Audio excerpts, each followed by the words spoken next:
Well, hello everyone, this is Cesar, and yes, I know it's been too long. I've uploaded a couple of videos these past 2 weeks, but there has been more than 1 year in which I have not been uploading videos to YouTube. Simply life gets in the way. 2025 has been really a very good year with some important changes for my wife and I would say life transforming changes for good. 2024 was a terrible year. I mean, I lost mom and dad with a couple of months, 3 months of lapse between both of them.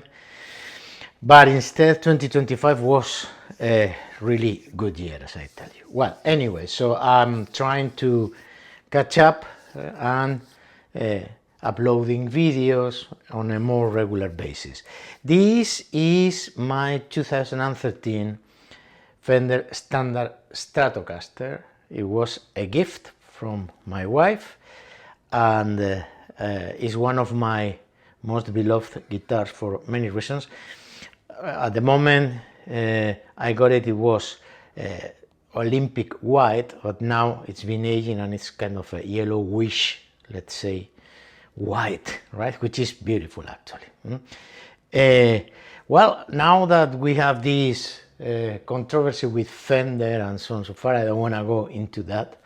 This is a fantastic guitar.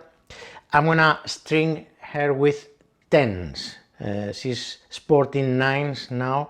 I string 10s in all my guitars. The only reason why this was having 9s was because I think I was not having 10s at that moment. And we are gonna go through the total setup of a Fender Stratocaster with a flooring bridge. And while we do that, we're only having a conversation about setups and things that I think you should take in account when you are going to set up your Fender Stratocaster with a flooring bridge. This model in particular is one of those, you see, 60th anniversary, and has fat 50s on it.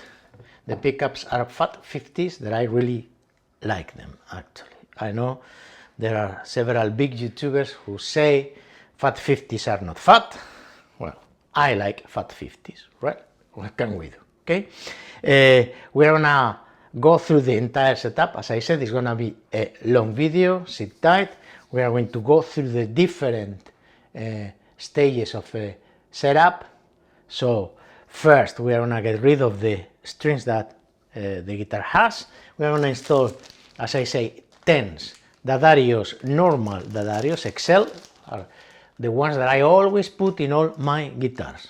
I think you don't need to spend $25, $30 per set of 6 strings when you have those available for less than half of the price. And honestly, I challenge everybody here to tell me the difference, right? In a double-blind placebo-controlled trial, which is how you should do science. Anyway, 10s, Dadarios, so we are gonna get rid of the ones that the guitar has, as I said. I made some mods, very slight mods to this guitar. First of all, I put the strap buttons for the strap lock, okay? And the other thing that I did is I put locking tuners. And the reason why I put locking tuners have nothing to do with tuning stability. I have a video about the tuning stability of this guitar before I put the locking tuners. I put locking tuners because it makes strings change much easier, but much easier. It's a breeze, right? So this is what we are going to do. We are going to get rid of the old strings, and as they are locking tuners, I'm not going to cut them because simply I'm going to do this, take the tension off, unlock them, and then bye. This is gonna make very happy some of my haters, the ones who say, you should release the tension of the strings before you cut them, believe me, nothing is going to happen to the neck of your guitar if you cut the strings.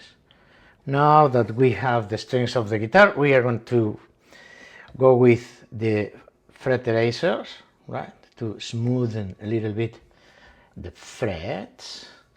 I have taken the back plate off for the setup anyway. And while we do this, and let me find it here, we are going to have a short conversation about setups, right? Doing your own setups, performing your own setups, I think is absolutely essential for everybody who plays guitar, right? There's no need for you to take your guitar to anybody out there unless there's some issues with the guitar that you cannot fix. But for a normal setup, you can do it yourself. You have to lose the fear of the trash rod. Don't fear the trash rod, okay? These fret erasers, I bought them like in 2012 from Crimson Guitars. Those are the ones that I use.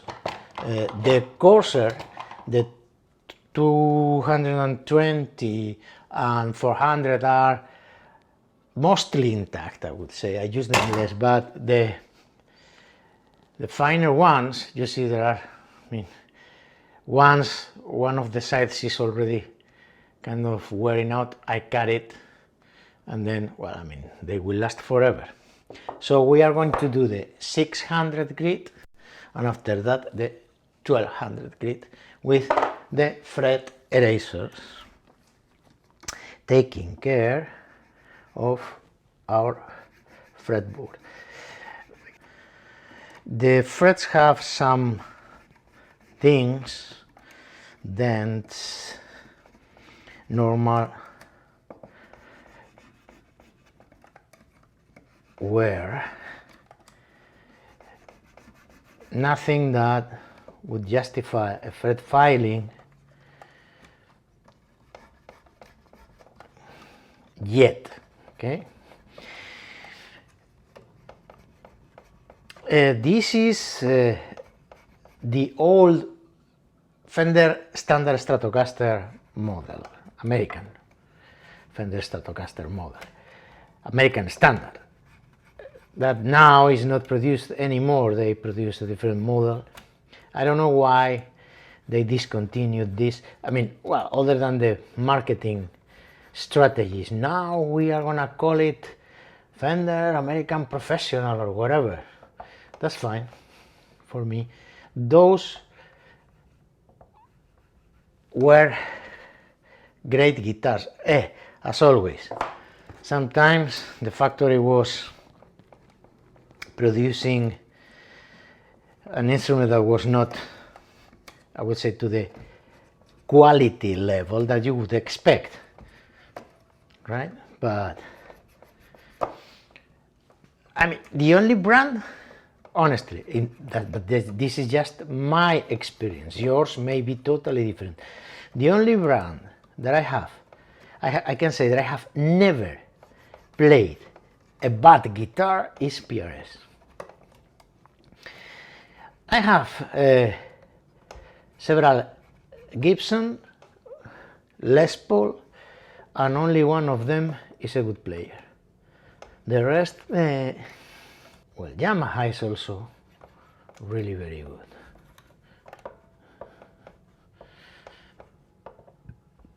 And I think this is smooth enough.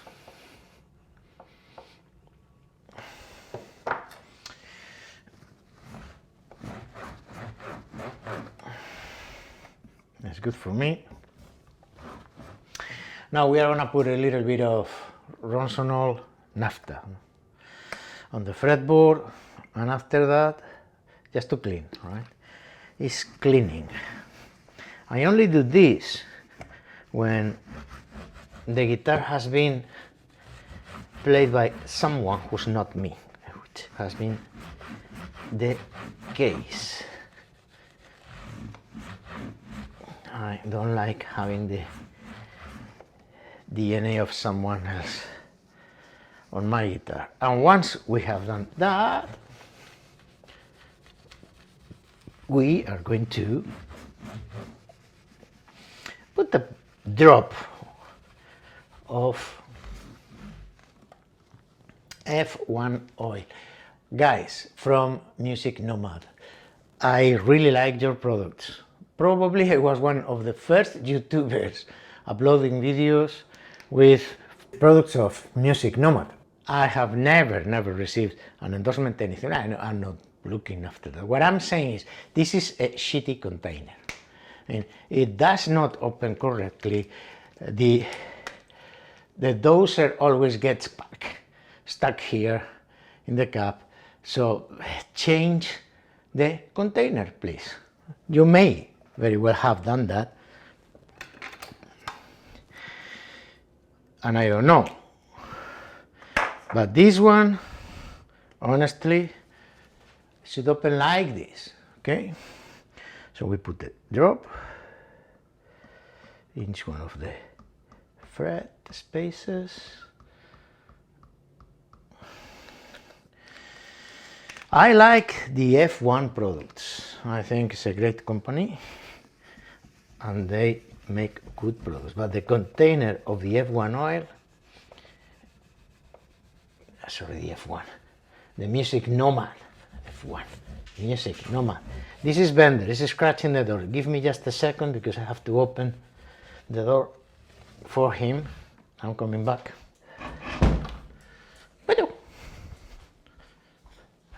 He's here. He probably will say hello later. Señor Benderito, Mr. Bender, 12 years old.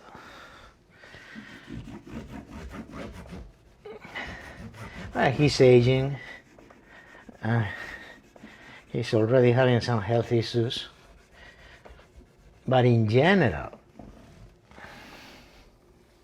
thank God, he's full of energy, still loves to play. Eats very well, but hey, age is catching up, like with all of us, right? Good. Smooth operator. Smooth operator. Now I'm gonna receive a copyright strike. Once we have done this, we are going to use the guitar detailer from Music Nomad to put it in the rack to clean the guitar, mostly the spacer where you cannot access when the strings are on. The guitar has some dings, some scratches, it's normal. I mean, life of a guitar has been played the right amount of time. Though you know that I really like to keep my guitars in pristine condition. And this one is.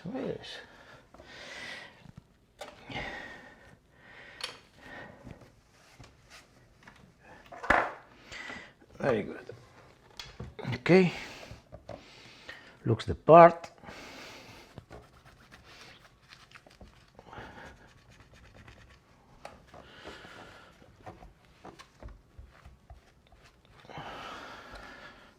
And now we are going to string the guitar. As I said, we are going to use the Darius XL normal ones, 10 to 46. I'm going to put just one of them for you, and I'm going to spare you from the entire process because, well, I mean, with locking tuners, there's not that much that you have to see, right? So the idea is that you take your string,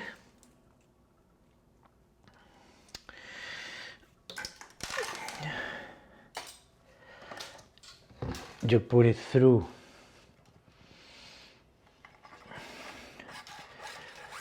the bridge block. Oh, sorry for the earthquake.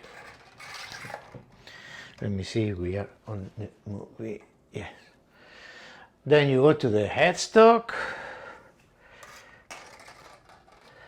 You pass it through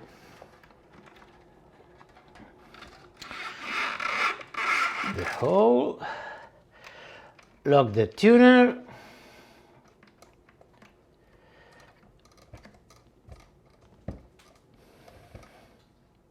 like that, and then start winding the string, right?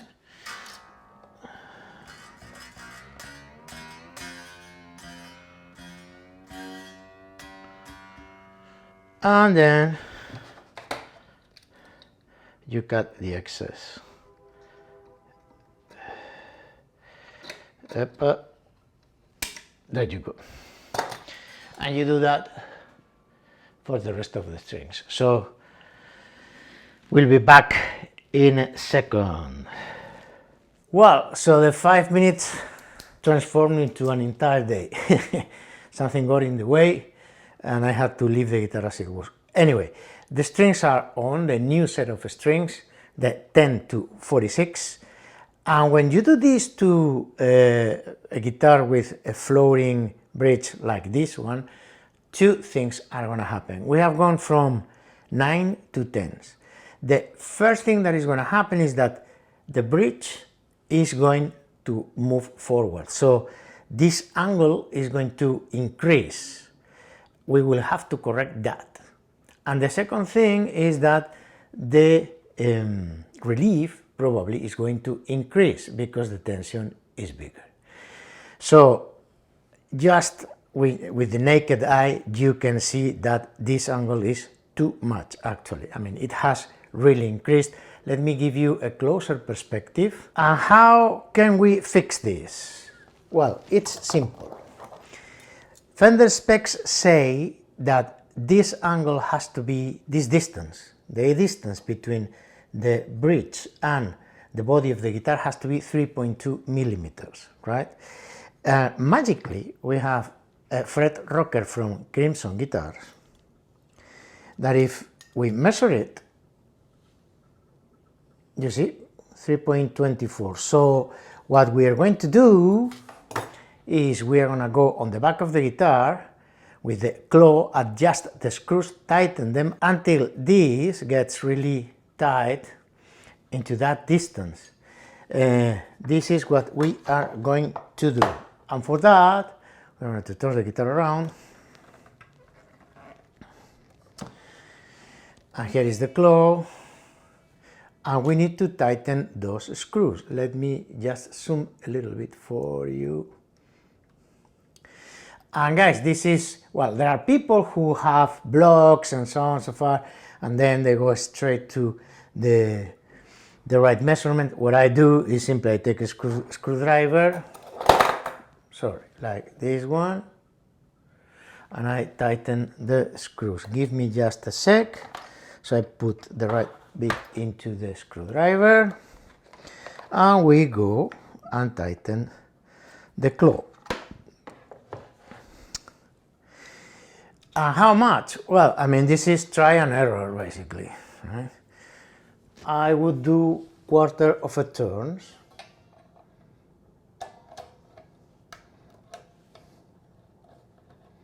Like this, and try to keep them even. Then tune to pitch and see if we've done something. Yeah, I tune by ear. I mean, this is another thing that I really recommend to everybody.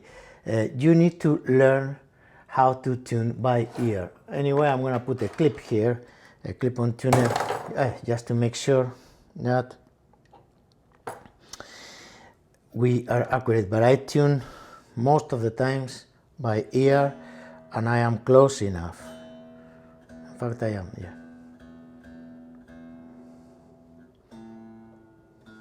You see, I mean, we have to detune because the tension has increased, evidently,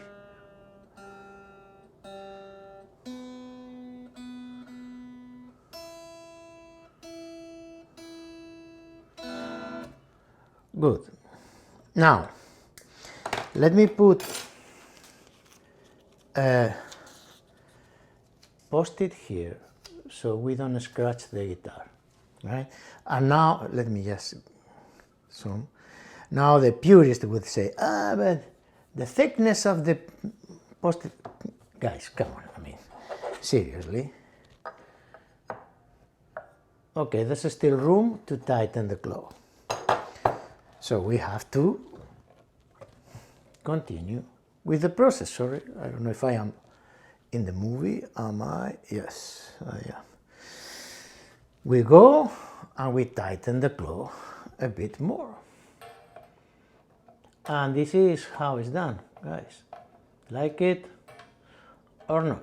Again, there are people who have wooden blocks with the exact distance and whatever, fine. I mean, I'm not gonna take the time to go through all of that because I have always done it like that and it works for me. Again, we tune to pitch again, just a second.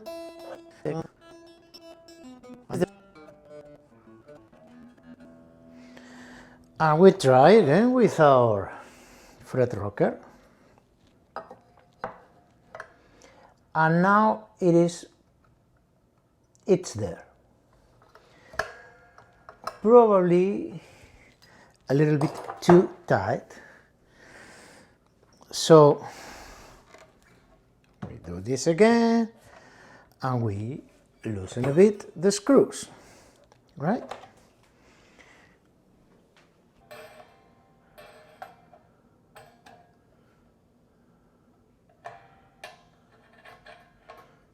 And we try to make it even.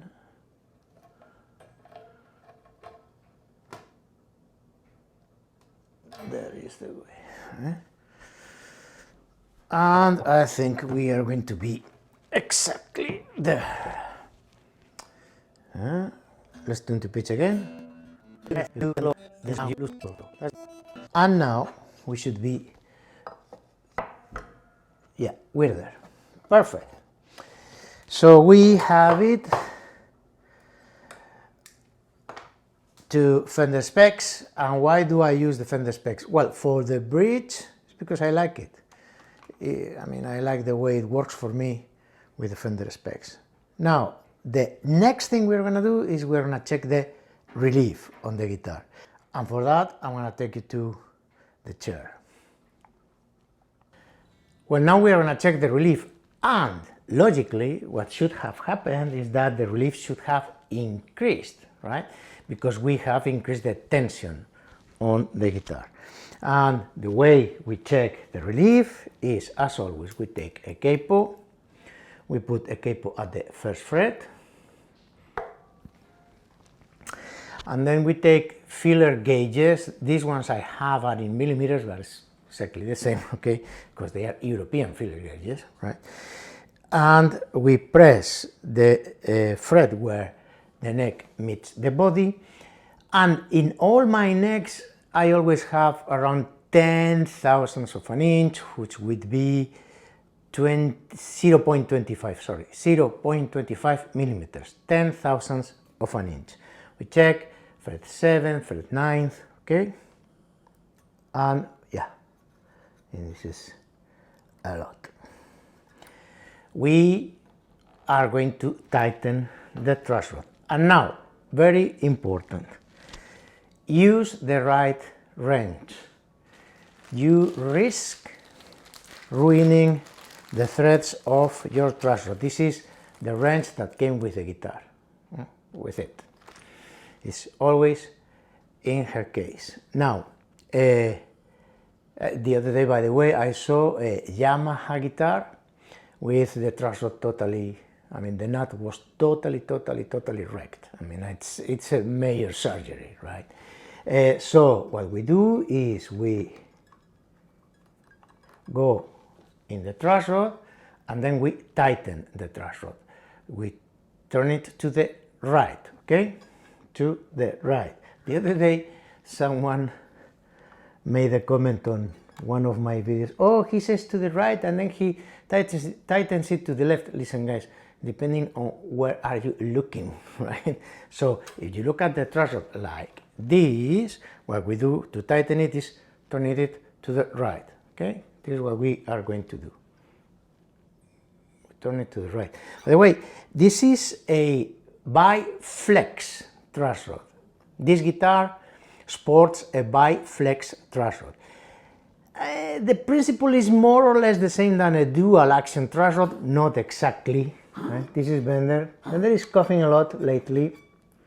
I think he's having a condition that is called collapsing trachea because of his age. Okay. Okay. Now we are gonna check again the relief. Capo at the first fret. Fender is coming here. Now it's actually exactly under my chair. And the purist will say, hey, you need to tune again to it. Guys, really? Really? So, and there's still room to tighten the truss rod. So we do it again. Where have I put the wrench? Here. So we do it again. We go in and then we tighten our truss rod. Now it's starting to feel a little bit tighter. Yep.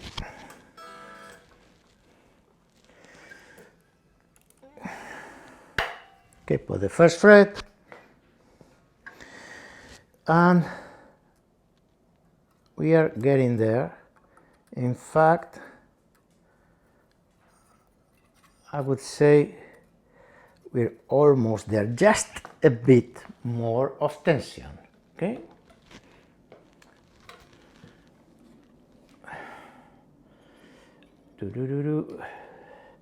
Let me show you what I'm doing. Basically what I'm doing is this, and that should be more than enough. Again, checking it.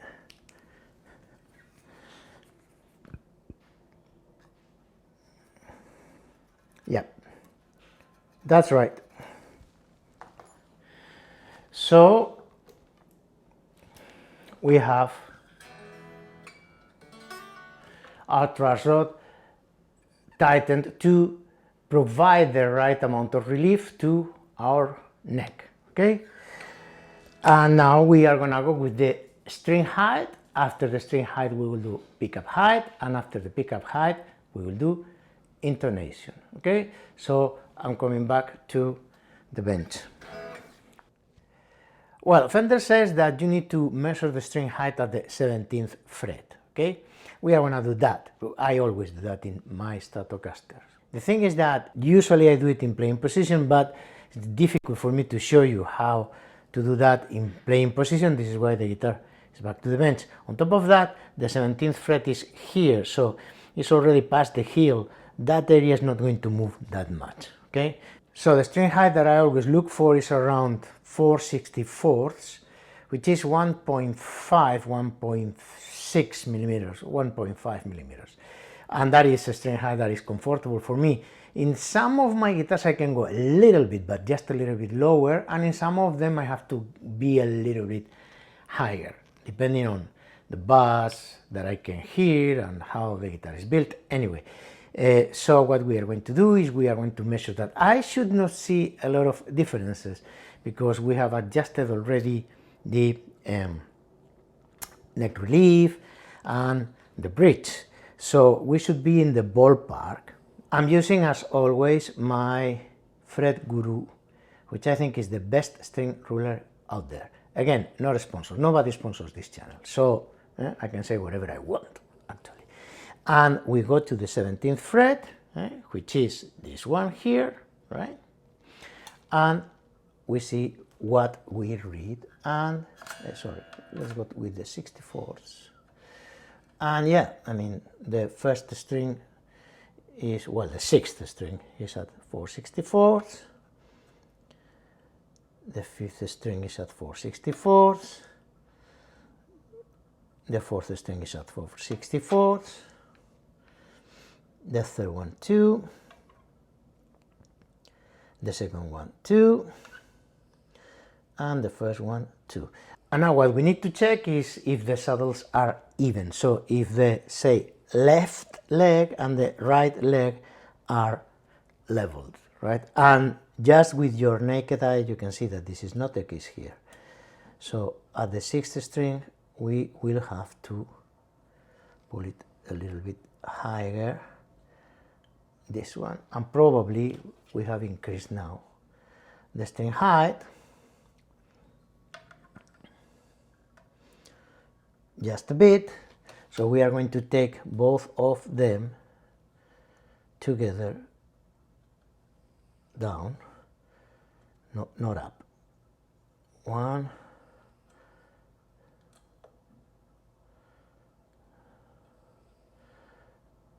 1, and now it's even,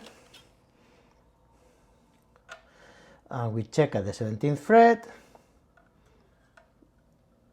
and yes, we're there, okay?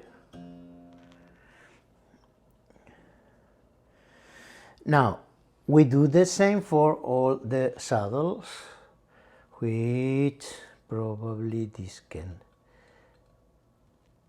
benefit from a bit of a, this one is a little bit there.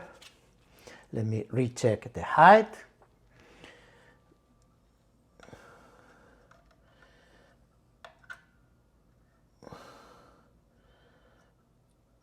We're fine. Third string is okay. Sorry, fourth string is okay. Third string, we are gonna take down a little bit the left leg, like that. Let me recheck the height, and it should be, yes, it's there. Now the second string is okay, and the first string probably, this one can go a little bit higher, over there. And we are happy with that. Let me recheck the height, and it's there, 4/64. Very good. So we are gonna leave it there, tune it to pitch again. Now we are gonna do pickup height. Pickup height is something very personal. What I'm gonna do, I'm gonna take it to Fender specs, and from there I always tweak it a little bit, so if I hear the balance between the pickups, etc, etc. But for the video I'm gonna take it to Fender specs, which are 2.4 millimeters in the bass side and 2 millimeters in the treble side. So you push on the last fret. I don't wanna ruin the thing with my finger, so you can see, and we use the fret ruler in this part here, the millimeters, okay? Put it on the pole, and this is a little bit too closer, so we are gonna take it a little bit down. Yeah, that's fine. The treble side, just on the naked eye, I think it's too low. Yeah. So we need to give it a little bit of a push.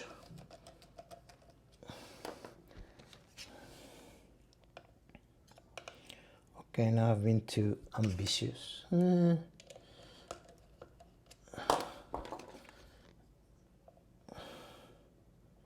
That's it. Next one. It's okay. Too low. Very low. Well, very, I mean, low. A bit more.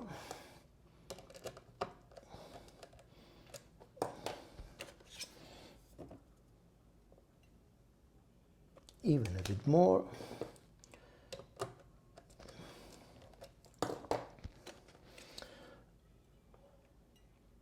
That's it. And then the bridge one, that's okay. And this can use a little bit of a push too.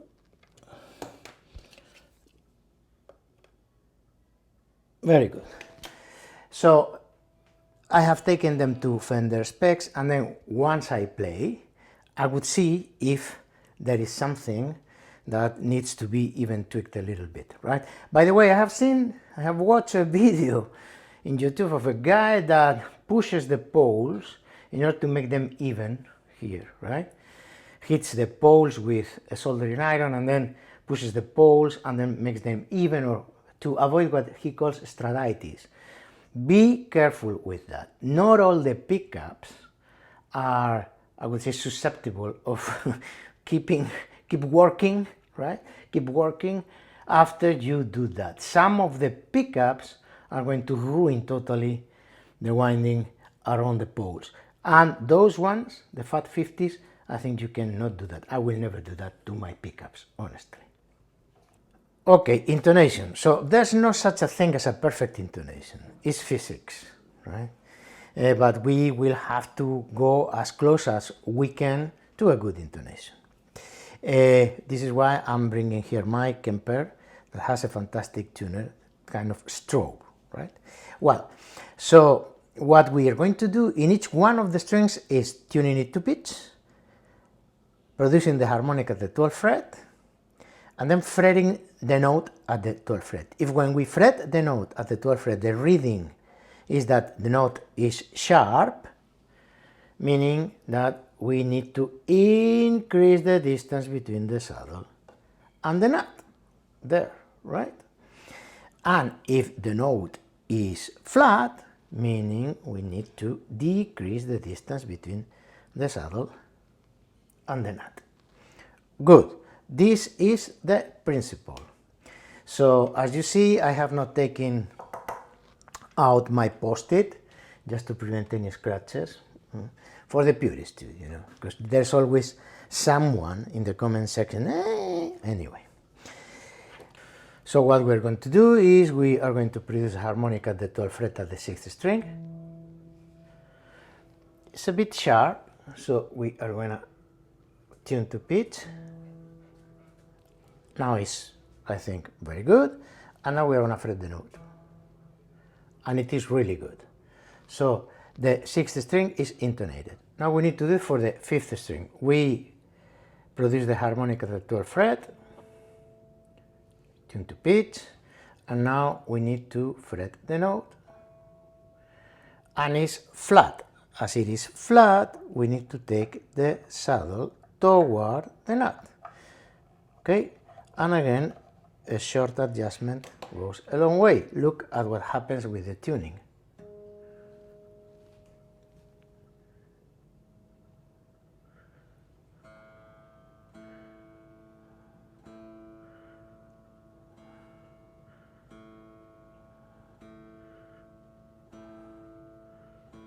This is a very sensitive tuner. Tune to pitch, and now fretting the note.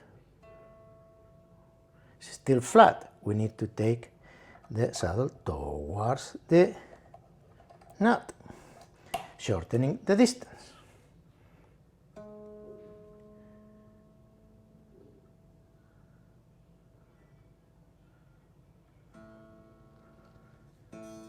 Goes a bit sharp.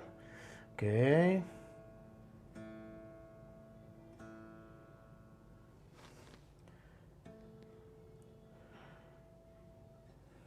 Harmonic, tune to pitch, and now we are getting closer, but still a bit flat, so a little bit more.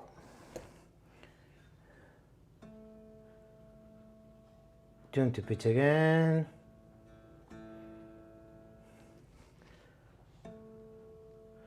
It's tuned to pitch, now fretting the note, and that is really good. So what we do is we do the same for the 6 strings and trying to find a compromise between physics, the way the guitar is built, and the intonation. And once it's intonated, we have already finished the setup, okay? Okay, so we have our guitar intonated.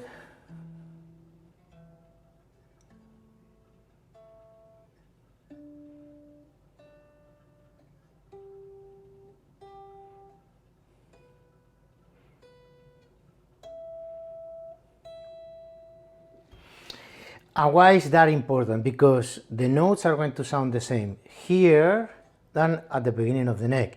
If you don't have a guitar that is well intonated, the notes are going to sound terrible. They are going to sound very different, out of tune actually, when you play them at the beginning of the neck versus when you play them at the end of the neck in upper registers, okay? Well, this has been the video of the setup of my American Standard Stratocaster. Thank you very much for the 31,000 subs. I really appreciate that. Well, I mean, I still have the post-it here, look. I really appreciate it. I really promise to keep on sharing everything guitar related. You are going to listen to the guitar in a couple of lessons that I'm going to upload and a couple of covers. The people who follow my channel have listened to this guitar in several occasions. This is why I'm not playing it at the end of the video. See you very soon in my next one, and up to that moment, as always, play your guitars, have fun, and be good. Bye.